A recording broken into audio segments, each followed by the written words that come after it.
Venez, venez, venez, venez, mes chers abonnés. Je vais encore dévoiler un autre complot de la défense de Toumba Diakité. Suivez cette vidéo jusqu'à la fin. Elle est très, très, très importante. Vous savez, ils ont tout fait pour incriminer Moussa Dadis Camara. L'affaire de Charlie, l'affaire de l'issue de ses cours, l'affaire de Marokana. Ils ont tout fait, tout, pour incriminer Moussa Dadis Camara. Ils ont vu partout où ils passent, la porte se referme sur eux. Partout où ils passent, ils sont démasqués. Et là, qu'est-ce qu'ils font? Qu'est-ce qu'ils sont en train de faire là maintenant? Ils sont en train de se faufiler parmi les personnes très faibles, ceux qui sont perdus leurs parents, leurs frères, leurs sœurs, leurs cousins, leur famille dans ce massacre de stade du 28 septembre. C'est les personnes qui sont faibles. Ils sont très faibles en ce moment. Maintenant, ils veulent passer par ces personnes-là pour pouvoir juste incriminer les gens. Incriminer. Maintenant, comme ils ont vu que Moussa Dadis Camara, ils ne peuvent pas l'incriminer, maintenant, ils passent maintenant par la partie civile pour incriminer Claude Puvis et Moussa Keboro. Parce que pour eux, quand ils arrivent à incriminer ces deux, forcément, Moussa Dadis Camara sera aussi incriminé. Que c'est parce que c'était lui le président de la République d'alors. C'est lui qui a donné l'ordre à ces gens-là d'aller massacrer les gens au stade du 28 septembre. Je vais vous demander juste de suivre cette vidéo jusqu'à la fin. Je vais vous dévoiler le complot. Je vous dis bien, le complot, le nouveau complot de la défense de Moussa Dadis et de Toumba Diakité contre Moussa Dadis Camara. Suivez ça et je vous reviens. Je reçois un coup de fil d'une personne qui était au stade, qui a d'abord commencé par me demander si on a retrouvé mon frère. J'ai dit, nous sommes sur les recherches. Il dit, ah, mon frère? J'ai dit oui. Il dit, sois courageux. J'ai vu Hassan. Parmi les morts. Pour être sûr, je me suis approché de lui, de son corps. J'ai bien vu que c'était lui.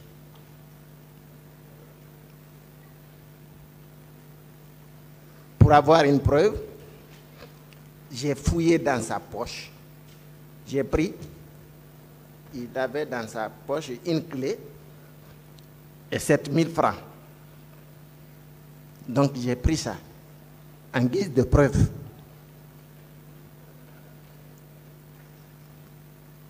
Mais je n'avais pas osé vraiment donner l'annonce. Je lui ai demandé où est-ce qu'il a envoyé la clé. Il m'a dit qu'il partait pour remettre à mon beau-frère. Donc ce qu'il a fait, dès qu'ils ont envoyé la clé, mon beau-frère est parti ouvrir. Il a mis la clé, il a ouvert chez lui. Il a dit, ouais, c'est sa clé. Il l'a refermé tranquillement. Lui aussi, il est resté là. Après, il n'a pas eu d'abord le courage d'informer, tout comme moi. Quelque part, on ne pouvait pas, c'est-à-dire qu'on pouvait toujours dire que c'est pas lui. C'est pas lui, peut-être que se sont trompés, peut-être qu'on l'a amené ailleurs. Donc, le lendemain, mardi, on a continué les recherches. Toujours. C'est-à-dire, on voulait soit son corps, soit s'il est vivant, qu'on sache ce qu'il est devenu. Donc, nous avons été au camp parce que je précise qu'on avait des frères militaires. Ces frères nous ont dit, écoutez, il y a des gens qui ont été des manifestants qui ont été envoyés au camp ici. Mais nous, on ne peut rien. On ne peut rien, vraiment. Mais nous vous informons qu'il y a des manifestants qui sont arrêtés. Ils sont au camp ici.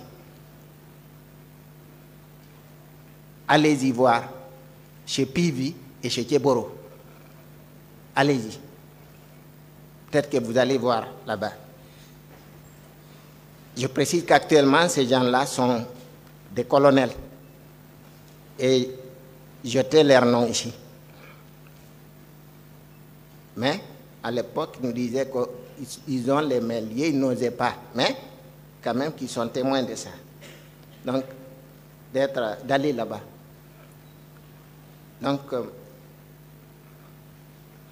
deux de mes grandes sœurs et moi, nous avons été au camp. Quand nous sommes rentrés, moi je suis resté dans la voiture. Je ne sais pas comment ça s'appelle là-bas. Là. Et mes sœurs sont allées.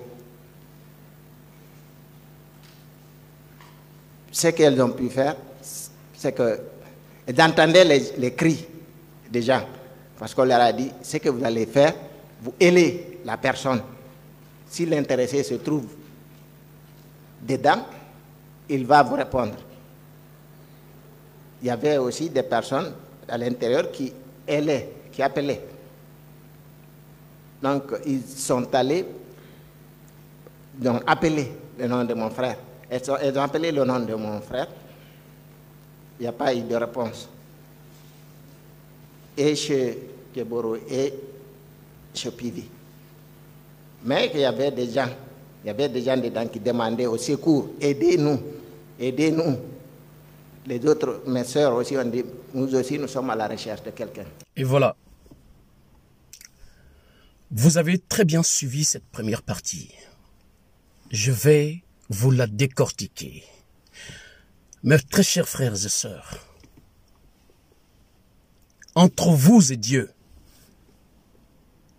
où vous êtes là aujourd'hui, entre vous et Dieu, quelqu'un qu'on a appelé, lui dire qu'on a retrouvé le corps de son frère. Son frère, en sortant de la maison, il a dit à son frère là, M. Ba, qui est à la barre là, que les clés qu'il avait, que c'était les clés de son oncle, qu'il allait pour remettre les clés à son oncle. Les clés là sont dans les poches de son frère.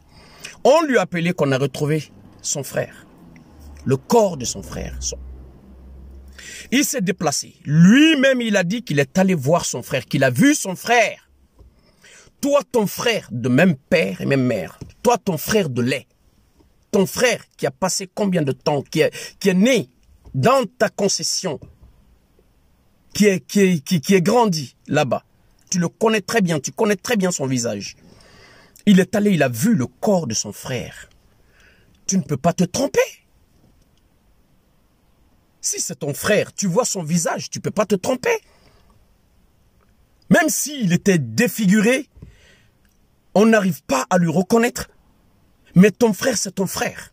Il y a un signe sur lui que tu peux forcément connaître et reconnaître. En plus, il a vu les clés dans les poches de son frère. Les clés qu'il a vues avec son frère. Qu'il avait vues avant que son frère n'y aille au stade du 28 septembre. Les clés là. Il a retrouvé les clés là dans les poches de son frère. Il a donné les clés là à son cousin d'aller ouvrir la porte pour voir si effectivement c'est la clé, c'est ses clés. Son cousin est allé ouvrir la porte avec les clés là. C'est bien les clés de son cousin. Il a ouvert sa porte, il l'a refermée. Cela est clair à partir de ce moment-là. Et il est clair que c'est son frère qui était, c'était le corps, effectivement le corps de son frère. Même si on n'arrivait pas à reconnaître son frère, il n'arrivait pas à reconnaître son frère, mais il y a un signe sur ton frère que tu dois forcément connaître. Sa coupe de cheveux, ou un signe sur lui, ou son nez, ou quelque chose comme ça. Tu peux reconnaître ton frère, c'est ton frère. Moi, mon frère, même s'il est défiguré, je vois mon frère étalé. Je le reconnais direct. Il a compris que c'était son frère. Comment se fait-il que c'est quand le monsieur raconte, il raconte de la vérité des fois, mais il y a des parties, les avocats se sont faufilés dans ces explications pour pouvoir mettre quelque chose dedans pour coûte que coûte incriminer Claude Pivy et Kebro. Pour coûte que coûte les incriminer. Coûte que coûte.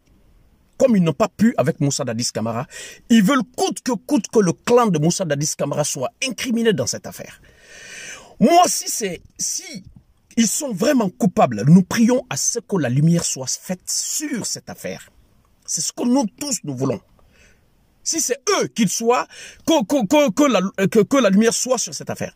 Que Dieu fasse à ce qu'on connaisse enfin les vrais coupables, les commanditaires et les exécutants du massacre du stade du 28 septembre. C'est tout ce que les Guinéens veulent savoir. C'est tout ce que le monde veut savoir.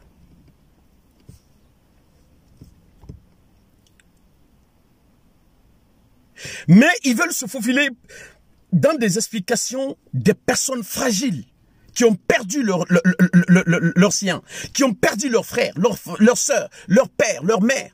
Ils veulent se faufiler dans des explications de ces gens-là et mettre leur plan. Monter en toute pièce un complot, un autre complot pour coûte que coûte incriminer ces gens-là. Comment se fait-il que tu as vu ton frère là-bas? Tu as vu ton frère. Tu étais sûr que oui, c'est ton frère. Tu te dis, ah, peut-être ils se sont trompés, c'est pas mon frère. Mais ils sont allés au camp. Pourquoi ils sont partis au camp? Pourquoi? Pourquoi l'affaire de camp là est rentrée là-dedans? Parce que déjà, tu as retrouvé ton frère, le corps de ton frère. Il y a des preuves comme quoi, oui, c'est ton frère qui était là. C'est lui qui était là. Il y avait ses clés il y avait les clés dans sa poche. C'est ton frère qui était là. Et tu vas au camp, pourquoi faire encore? Si ce n'est pas un complot monté, si ce n'est pas un complot organisé, faufilé dans des explications de M. Ba.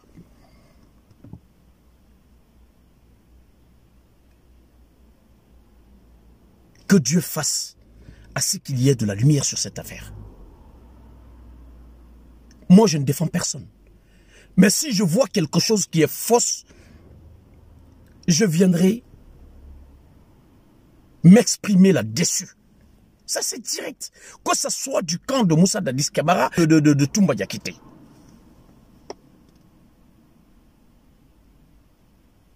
Alors, ils sont arrivés au camp. Pourquoi, quand on lui demande de donner le nom de ses frères-là, il vous a dit que son frère, que ses frères étaient dans l'armée à l'époque. Ses frères qui étaient dans l'armée à l'époque là, qu'ils ne souhaitent pas révéler leur identité à la barre. Ces frères-là sont colonels aujourd'hui. Lui-même, il a dit, vous l'avez entendu, si bien entendu. Ces frères-là sont colonels aujourd'hui. C'est eux qui gèrent le pays aujourd'hui. C'est eux qui ont organisé ce procès. Si vraiment ces frères-là sont des colonels aujourd'hui, ces frères-là doivent sortir. Eux, ils n'ont pas peur de personne maintenant. Parce que ils sont colonels. C'est des colonels. Ils n'ont peur de personne. Ils doivent avoir peur de personne. C'est eux qui gèrent le pays en ce moment. Ces frères colonels-là doivent sortir, dire la vérité à la barre. Venir témoigner. C'est des colonels. Personne ne pourra quelque chose contre eux. Normalement. Mais il dit qu'il ne révèle pas l'identité de ces frères-là. Vous trouvez ça normal?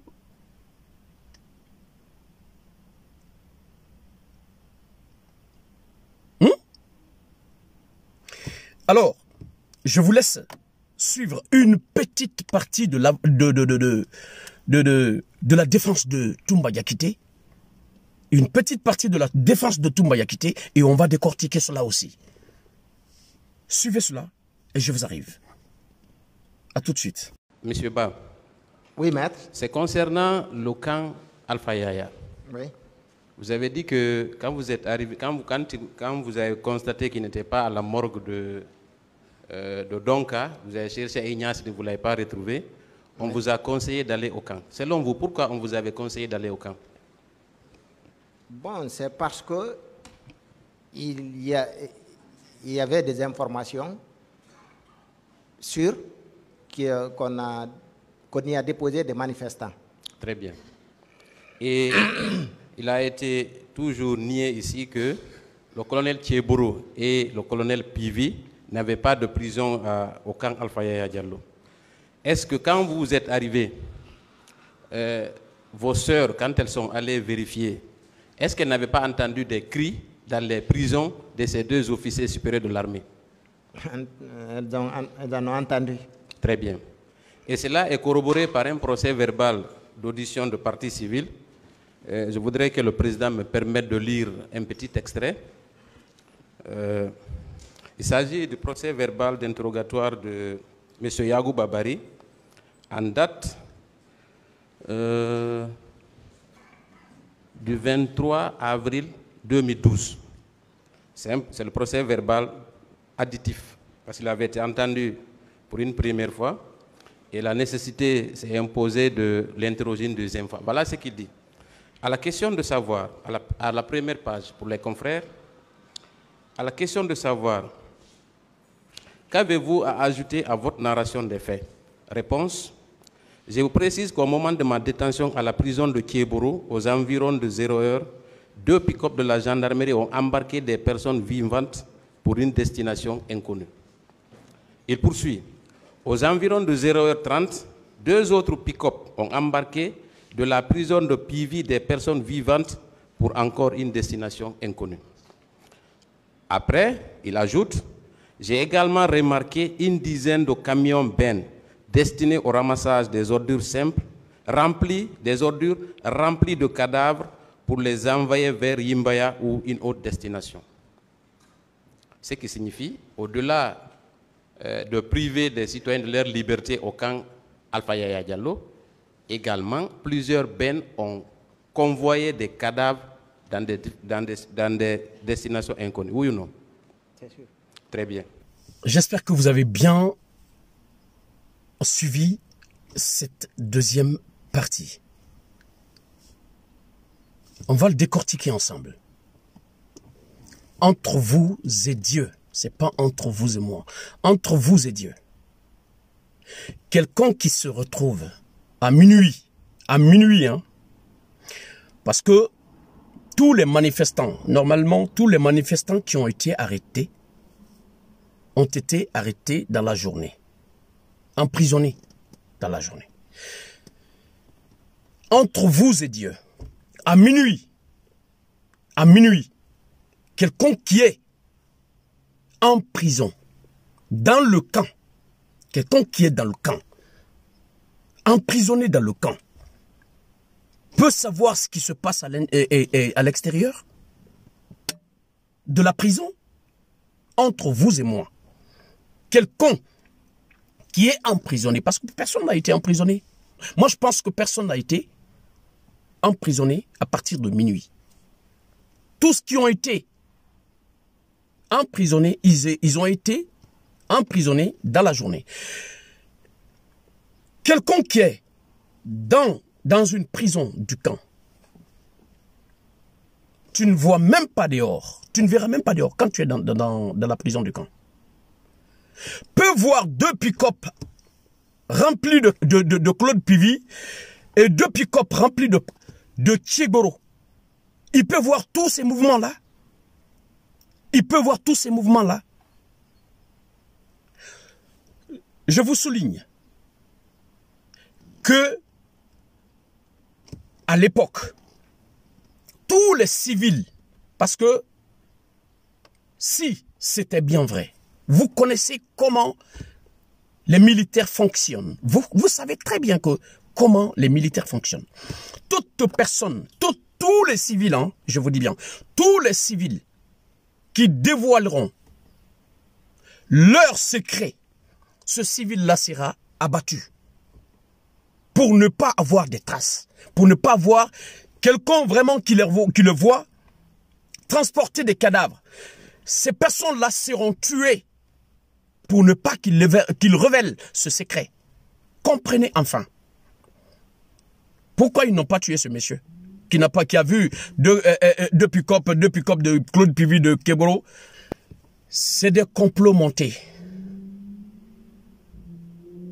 Et il a vu une dizaine de camions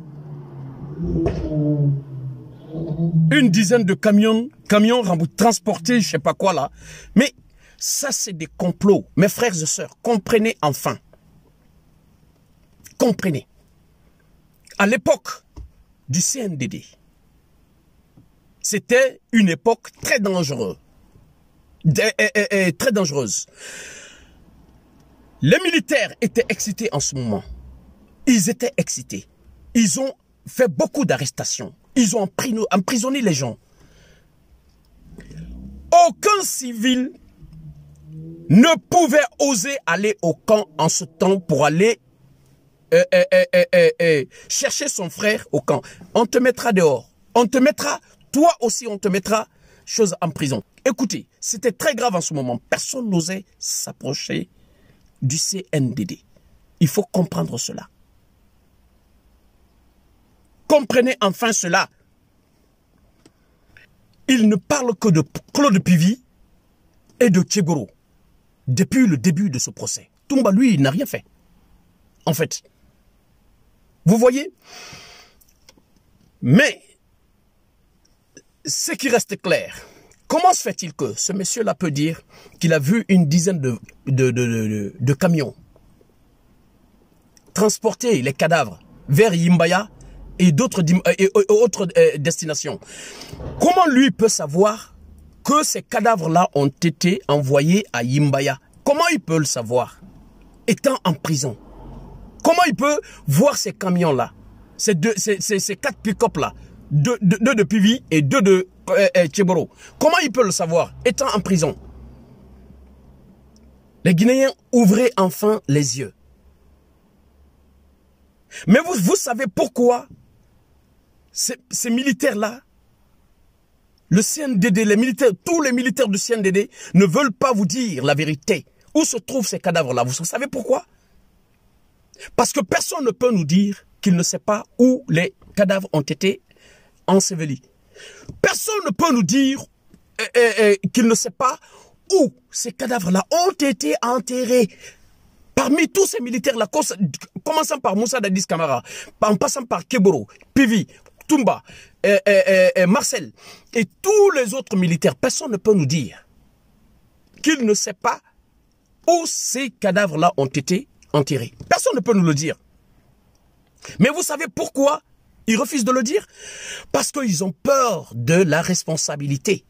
Parce qu'ils savent très bien que celui qui dira là-bas que oui, les corps ont été enterrés ici, c'est cette personne qui sera le premier accusé. Parce que c'est lui qui va prendre toutes les responsabilités. Ils vont lui dire, comment tu as su que les corps ont été enterrés ici? Alors que les autres disent qu'ils ne savent pas où les corps ont été enterrés. C'est ça le problème.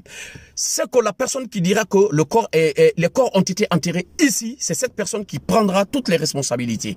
C'est pour cela qu'ils refusent tous de nous dire la vérité. Sinon, ces militaires-là savent très bien que où ils ont enterré ces corps-là. Ils le savent. Ils le savent. Mais personne ne veut nous dire la vérité. Comprenez enfin, mes frères et sœurs. Je ne prends la défense de personne.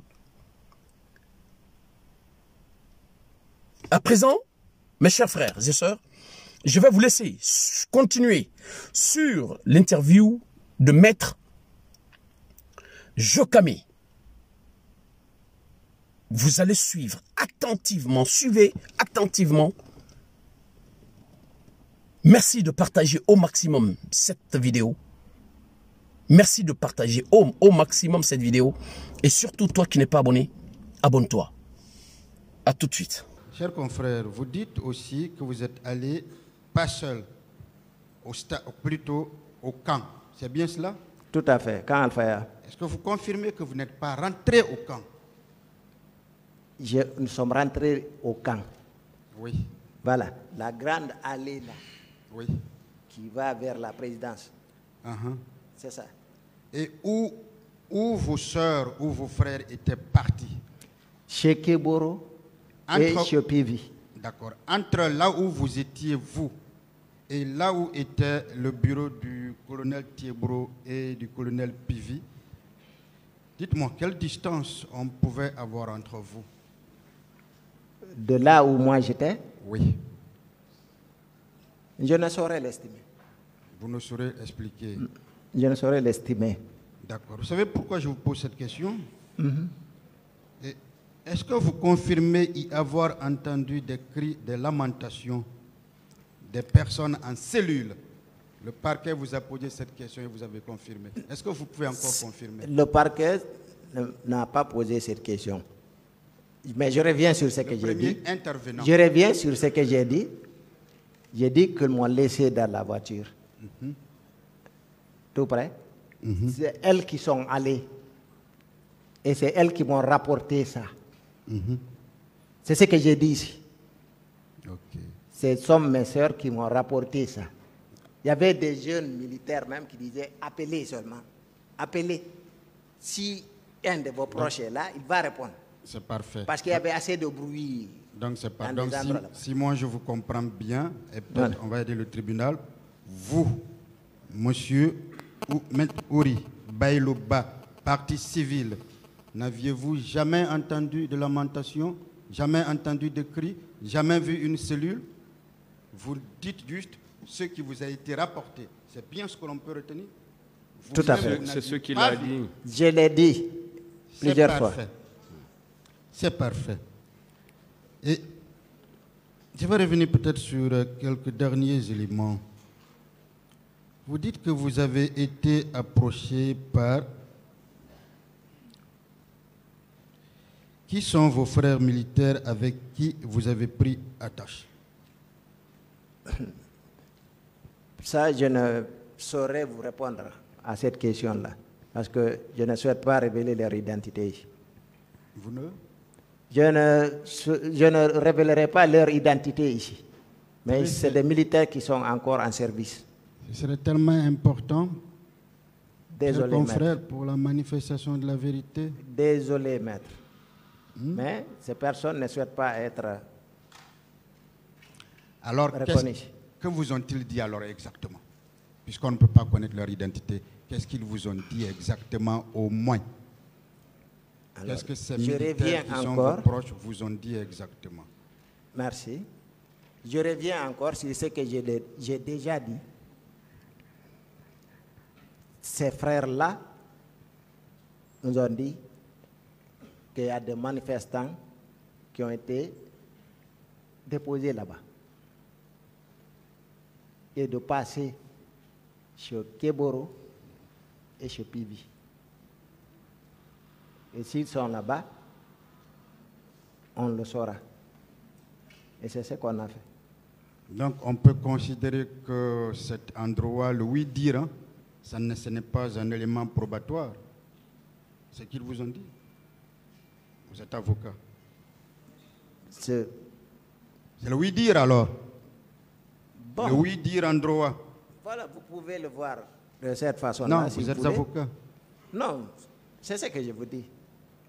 Vous pouvez le voir sous cet angle-là. Mais ce qui est clair, ce sont des militaires qui habitent même au sein du camp.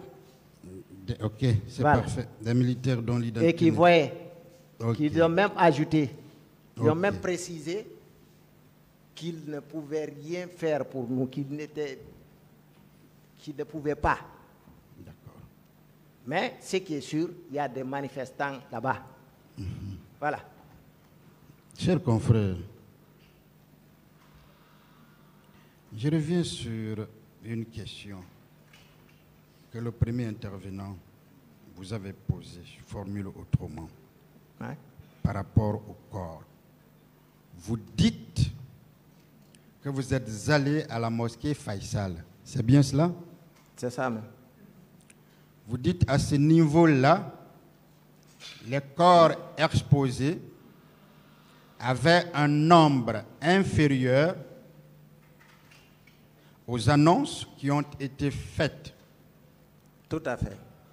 Chers confrères, c'est mathématique. C'est? Cela est mathématique, supérieur ou inférieur. Est-ce que vous avez compté? Et si vous avez compté, quel a été le nombre retenu par vous? Je vous ai dit ici, en répondant à la question de maître, que j'ai été obligé de supporter vraiment, je ne peux même pas qualifier. C'est-à-dire, j'ai été obligé de dévoiler les corps des morts. Je suis à la recherche de mon frère. Je viens, je dévisage un, je dévoile, je ne vois pas, je passe au suivant. Si je vous dis que je n'ai pas compté 57 corps,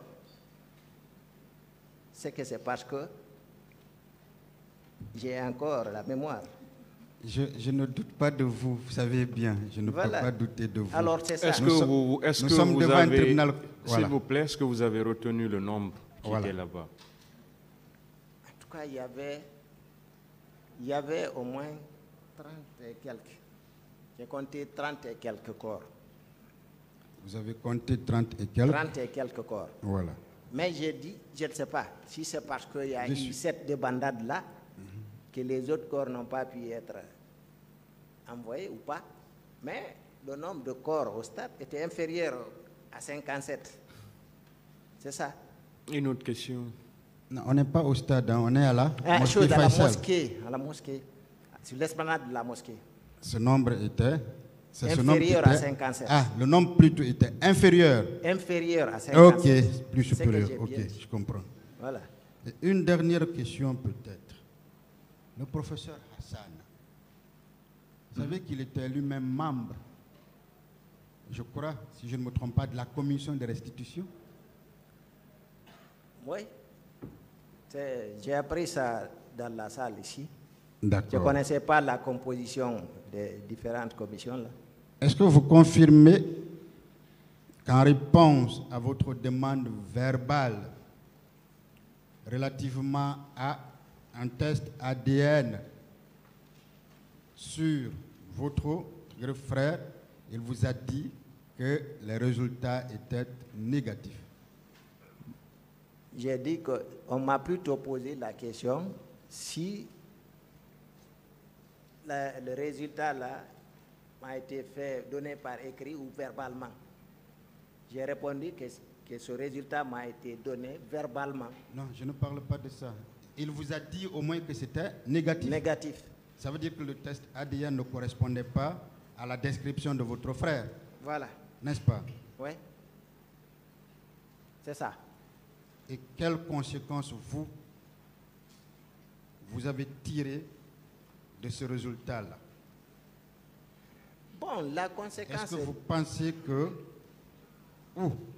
le test a été effectivement fait sur le corps de votre frère, ou votre frère n'a jamais subi un test? La conséquence directe que moi je tire de cela, c'est que le corps de mon frère n'a pas été retrouvé. C'est que le corps de mon frère a tout simplement disparu. On l'a fait disparaître, maître. C'est ça. Aujourd'hui, vous n'aviez pas, c'est la dernière question. Aujourd'hui, en réalité, vous n'aviez pas encore la preuve de la mort de votre frère, c'est ça? Je ne sais pas où se trouve mon frère. Monsieur le Président, je sais simplement qu'il n'est plus parmi nous. C'est son souvenir qui me reste, maître.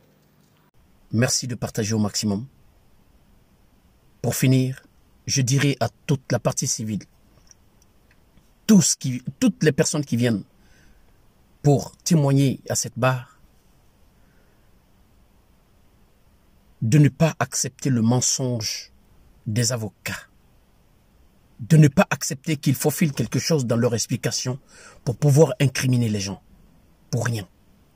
Que sinon, c'est des coupables, des vrais coupables qui seront libérés et les innocents emprisonnés. Merci pour votre aimable attention. Vive la justice, vive la Guinée. Je vous remercie.